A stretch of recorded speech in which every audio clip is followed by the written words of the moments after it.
मारा। अरे पूतना कैसी मारी होगी? एक ने कहा ये वही है जिसने तृणावर्त को मारा। सब देखने के लिए भीड़ इकट्ठी हो गई। भगवान जगह जगह लोग स्वागत करने लगे। भगवान के जो साथ में मित्र थे तौन बोले कन्हैया तेरो स्वागत क्या था या खोण रही। भगवान बोले इसलिए क्योंकि मथुरा के जो राजा हैं वो मेरे सखे मामा लगते हैं। मामा के यहाँ आए हैं इसलिए ये सब मेरा स्वागत कर रहे हैं। जगह जगह भगवान को लौंग सुपारी माला डाल रहे हैं गले में। उनको पता है कि अब कंस को मारेंगे और यही राजा बनेंगे, इसलिए माला डाल रहे हैं।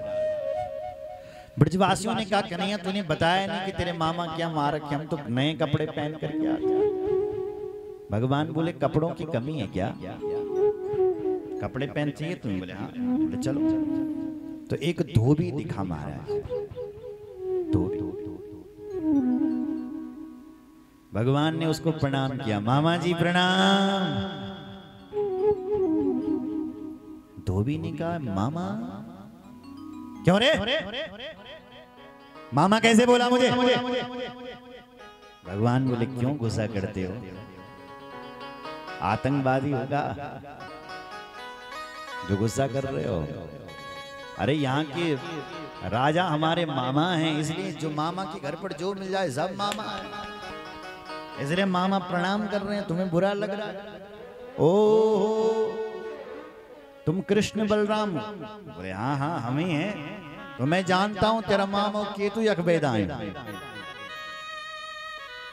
अरे भगवान बोले ओहो तुम्हें पता है? बोले हाँ सब पता है। बोले तो फिर एक काम करो जरा मामा के कपड़े दे दो जरा हमें। जैसे ये बोला कि कपड़े दे दो, धोबी को गुस्सा आ गया। धोबी बोला देख भी राजा राजसी कपड़े हैं, राजाओं के कपड़े हैं, ऐसे कपड़े कभी जीवन में देखे भी हैं जो पहनने की बात कर रहा है? हम पहनेंगे? ईदृशा ने वासांसी नित्यम गिरिवनीचरा, गायों के पीछे हो करते हुए जीवन गुजार दिया, राजाओं के कपड़े मांगता है। भगवान को कोई इतना कह पाए कि वो बच पाए? भगवान सामने गए और एक थप्पड़ मारा। एक थप्पड़ में उसका सिर अलग हो गया। रजकश्चक्राग्रेण सिरः कायादपात,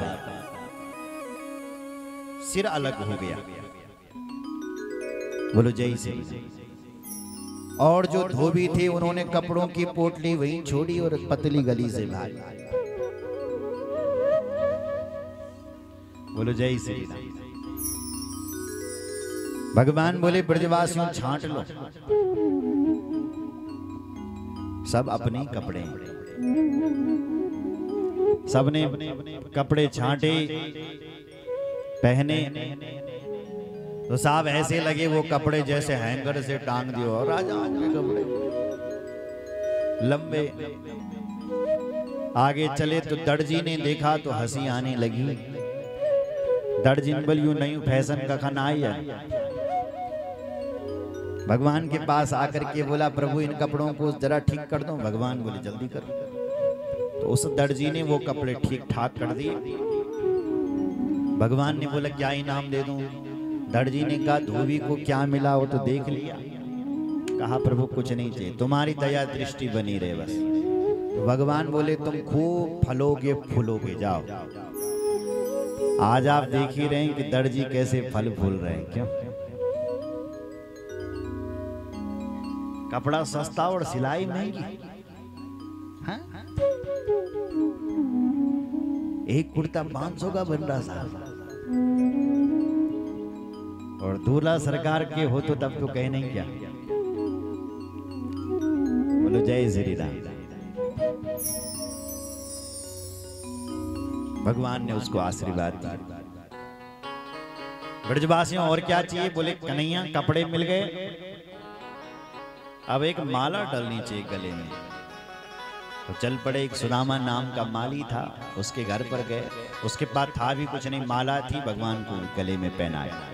और ब्रजवासियों के गले में भी एक एक दे दी। भगवान ने उसको विशुद्ध भक्ति का आशीर्वाद दिया और आगे चल पड़े। और क्या चाहिए? बोले कन्हैया हमारे माथे पर थोड़ा चंदन लगना चाहिए, क्योंकि ब्रजवासी चंदन के बड़े शौकीन हैं। तो चलो भैया आगे चले तो एक कुबड़ी, सुनो जरा, चंदन घिस करके ले जा रहे थे। भगवान ने आवाज लगाई, ओ सुंदरी। उस कुबड़ी ने पहली बार सुना सुंदरी संबोधन। लोग उसको कुबड़ा कुबड़ा कह करके बुलाते थे, तो सुंदरी संबोधन पहली बार सुना। भगवान के पास दौड़ी आई, पीतांबर पकड़ा, कन्हैया मुझे बुलाए। भगवान कहते हम तुम्हें बुला रहे, कौन हो आप? कुब्जा उसका नाम था। कुब्जा ने अपना परिचय दिया। दास्यास्म्यहं सुंदर कंस सम्मता त्रिवक्र नाम यनुलेप कर्मणि मदभावितं भोजपतेरति प्रियं बिना युवां कोन्यतमस्तदर्हति। हे महाराज, मैं बल कंस की सैरेंद्री, कंस की दास छो बल। हे प्रभु, मेरा हाथ का घिसा हुआ चंदन इस मधुपुरी मावल इतना प्रसिद्ध है कि मदभावितम भोजपति रति प्रियम। भोजपति कंसन बिबल मेरे हाथ को घिसियों हो चंदन बहुत अच्छा लगता, इसलिए प्रभु मैं दरबार में चंदन घिसने की सेवा देती हूँ। भगवान बोले, देवी जे चंदन ने तो मेरा मामन लगोंगी, क्या वो चंदन आज मुझे लगाएगी? पूजा ने कहा मेरा सौभाग्य है कि आप मेरे हाथ का चंदन लगाओ, मैं लगा देती हूँ। भगवान के माथे पर चंदन लगाया, ब्रजवासियों को भी लगाया, उसका कटोरा खाली कर दिया। ब्रजवासियों ने कहा कन्हैया इसका कटोरा खाली कर दिया, दिया लिया कुछ नहीं। भगवान कहते हैं ऐसी चीज देंगे जो आज तक किसी ने नहीं दी, तो दो भैया। तो भगवान उसके पास आए, किसकी? पूजा के पास, और उसके ऊपर हाथ रख दिया अपने बगल में। दाऊ जी ने कहा कन्हैया क्या कर रहा है? लोगों के गांव में आ रखे हैं, कोई देख लेगा, हाथ रख रहा है। भगवान कहते चिंता मत कर।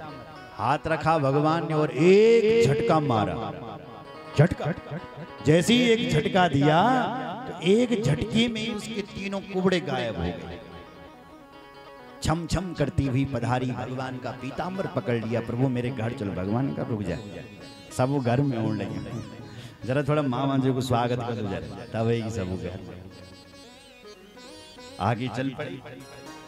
पहुंच गए वहां पर जहां पर महाराज कंस का धनुष था, जो भगवान परशुराम ने कंस को दिया हुआ था। प्यारा सा धनुष। सुनो जरा, जब श्री कृष्ण ने उस धनुष को देखा तो दाऊ जी से कहा, दाऊ भैया देखो ना कितना प्यारा धनुष है। दाऊ जी ने कहा मामा जी का धनुष है। बोले क्या इस धनुष को उठाए? धनुष के जो रक्षक सैनिक खड़े थे उन्होंने कहा इन बच्चों के दूध के दांत तो टूटे नहीं, और महाराज का धनुष उठाने के लिए खड़े हो गए। दाऊ जी ने कहा कन्हैया इनको उठा करके दिखा। भगवान धनुष के पास गए और एक हाथ से करेण वामेन सलील मुद्रितम सज्जम चकृत्वा निमिषेण पश्यताम। एक निमिष में, निमिष यानी पलक झपकते हुए भगवान ने उस धनुष को उठा लिया और जो प्रत्यंचा चढ़ाई सो धड़ाम दी से धनुष टूट गया। धनुष के जो रक्षक सैनिक खड़े थे उन्होंने कहा अरे महाराज का धनुष तोड़ दिया, इन बालकों को नहीं छोड़ेंगे, मारने के लिए आए। लेकिन दाऊ जी ने कहा नहीं, आधा टुकड़ा दे दो मुझे। आधा टुकड़ा फेंका। दाऊ जी ने ऐसी पिटाई करी उन सेवकों की, सब पतली गली से भागे। कंस गम गया। कंस से बोला हे महाराज कंस गजब हुई। क्या हुई? बोले तुम्हारा भाणजन धनुष पड़ी। तो कंस को लगा कि अब अपनी भी गिरांडी खत्म, क्योंकि भगवान परशुराम ने कहा था कि धनुष को कोई तोड़ नहीं सकता, और जो धनुष को तोड़ देगा वो तुझे कभी छोड़ नहीं सकता। कंस को लगा कि मैं गया। रात होने वाली थी, भगवान अपने परिसर में आए। अब कंस को रात को नींद कहां? थोड़ी देर नींद आ भी जाती है तो भयंकर स्वप्न देखता है। स्वप्नी प्रेत परिस्वंग खरयानम विषाद। थोड़ी देर नींद आती है तो थोड़ी देर के बाद भयंकर स्वप्न आता है। कैसा स्वप्न? बोले गधा में बैठ करके शरीर पर तेल लगा करके दक्षिण दिशा की ओर जा रहा है। ये मृत्यु का संकेत है। मृत्यु की संकेत यदि तुम्हारे मुख से लार छुटनी शुरू हो गई तो समझ लेना कि 1 महीने के अंदर में जाने वाला। अगर दर्पण में तुम्हारी शक्ल तुम्हें दिखनी बंद हो जाए शीशा पर, तो समझ जाना चाहिए बोल कि मैं जग गई, अब 2 महीने के अंदर मेरी मौत होने वाली। सुन रहे हो माताओं सज्जनों? अगर बोल तुम्हें तुम्हारी परछाई दिखनी बंद हो जाए, परछाई दिखनी बंद हो जाए, तो 6 महीने के अंदर अपनी मृत्यु समझनी थी कि 6 महीने बाद में नणुवाड़। अगर हमारी परछाई दिखनी हमें बंद हो जाए, दिन दिन घोष हो गया, जैसे तैसे रात कटी, प्रातः काल हुआ, एक मल्ल युद्ध का कार्यक्रम रखा है कंस ने दरबार। नंद बाबा गए अपना स्थान पर बैठ गए, कंस भी उस सभा में बैठा, एक सभा लगी। भगवान जब उस सभा में गए साहब, तो दरवाजे पर एक हाथी खड़ा था, उसका नाम था कुवलया। जिस हाथी में 10,000 हाथियों का बल था। भगवान बोले, ए महावत, इस हाथी को हटाओ। उसने नहीं हटाया और भगवान की तरफ खोल दिया। जैसे वो हाथी आया, भगवान को मारना चाह रहा था, भगवान ने एक मुक्का दिया, हाथी के सारे दांत बाहर निकल गए एक मुक्के से। हाथी का दांत लेकर के दोनों भाई उस सभा में गए। जैसी सभा में पहुंचे तो अलग अलग आंखें भगवान का दर्शन कर रही। सभा में पहुंचे कैसे? मल्लानाम शरणिरणाम नरवरः स्त्रीणाम स्मरो मूर्तिमान गोपानां स्वजनो शतां क्षितिभुजां शास्ता स्वपित्रो शिशु मृत्युर्भोज पते विराट विदुषां तत्त्वं परम योगिनां विष्णीनां परदेवतेति विदितो रंगम गतसहग्रज अग्रजेन सहितः शाग्रज मल्लानां शरणिणां नरवर। मल्ला नाम अश्विनी, अश्विनी नाम पहलवान। पहलवानों ने देखा भगवान को, तो ऐसा लगा जैसे कोई विशाल पहलवान हमारे सामने खड़ा है। स्त्रीणां स्मरो मूर्तिमान, स्त्रियों ने देखे, बल माताओं ने देखा तो उनको ऐसा लगा जैसे मूर्तिमान कामदेव खड़ा है। गोपानां स्वजनो सतां क्षितिभुजां, गोप ग्वालों ने देखा, उनको लगा हमारा मित्र आ गया, हमारा दोस्त आ गया। क्षितिभुजां शास्तः स्वपित्रो शिशु। उस सभा में देवकी और वसुदेव भी बैठे हुए हैं। उन्होंने देखा तो ऐसा लगा हमारा बेटा आ गया। अरे जब छोटू थे बोले तो कितना प्यारा था, आज देखो कितना बड़ा हो गया। उनको अपने पुत्र दर्शन हुए। मृत्युर्भोजपति विराट विदुषां, भोजपति कंस ने देखा तो उसको ऐसा लगा ऐसे मेरी मौत खड़ी है, केवल कुछ घड़ी हम जीवित हैं, उसके बाद हम मर जाएंगे। उसको अपनी मौत नजर आ रही। तत्वं परम योगिना, जो अमलात्मा विमलात्मा संत सन्यासी हैं, उनको ऐसा लग रहा है कि ये तत्व है, परम तत्व है भगवान। विष्णीनां वरदेवतेति विदितो रंगम गतस्साग्र। एक चाणूर नाम का दैत्य था। वो भगवान के पास आया और कहने लगा, हे नंद सुनो, हे राम भवन्तौ वीर सम्मतो। ए नंद के लाला हमारे साथ पहलवानी करो, युद्ध करो। भगवान बोले तुम इतने बड़े पहलवान और हम बच्चे, पहलवानी देखनी है मेरी तो मेरा जोड़ीदार कोई निकाल। बाला वयम तुल्य बड़े करस्यामो यथोचितम, भाई बराबर की कुश्ती होनी चाहिए। कहाँ ये तेरा खली जैसा शरीर और मैं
महादेव। बस 15 मिनट की कथा और है, वाणी को विराम देते हैं।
बोलो रामचंद्र भगवान की जय।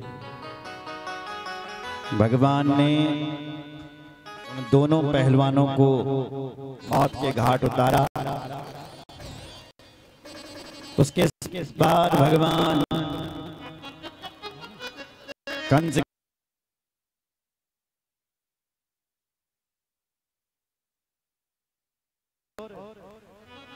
कंस जब तक हाल तलवार उठाता भगवान को मारने के लिए, तब तक भगवान ने उसके सिर के बालों को पकड़ा।